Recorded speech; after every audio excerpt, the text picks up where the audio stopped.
Ik wil echt dat je uit die scène komt. Ik ben Xavier Hermans, de regisseur van Grease. Ik ga letten vandaag op het spel natuurlijk.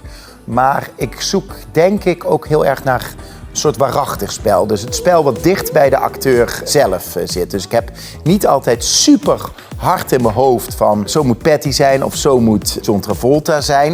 Maar ik zit heel erg te zoeken van oké, dit is de acteur voor me.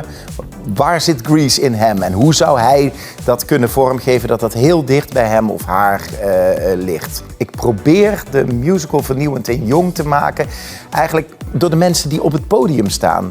Zij zijn de nieuwe generatie. Dit zijn allemaal jongeren van 20 tot 25, 26. Die zijn al heel anders dan toen die musical gemaakt werd. Dus je moet gewoon heel goed kijken, wat is die jeugd van vandaag? Hoe ziet zo'n schoolklas er van vandaag uit? En dat moet toch de motor zijn om er een nieuwe Grease van te maken. Ik hoop dat de musical vernieuwend en jong is en aansprekend voor nu door de groep die we op het podium gaan zetten. Dat is een groep van vandaag, dat is een afspiegeling van een middelbare schoolklas van vandaag. En die is diverser, genderfluïde, misschien ook met andere seksuele geaardheden dan alleen de jongens en meisjes. Dus ik hoop dat de vernieuwing ook met name in de groep zit die we nu samen aan het stellen zijn tijdens de audities.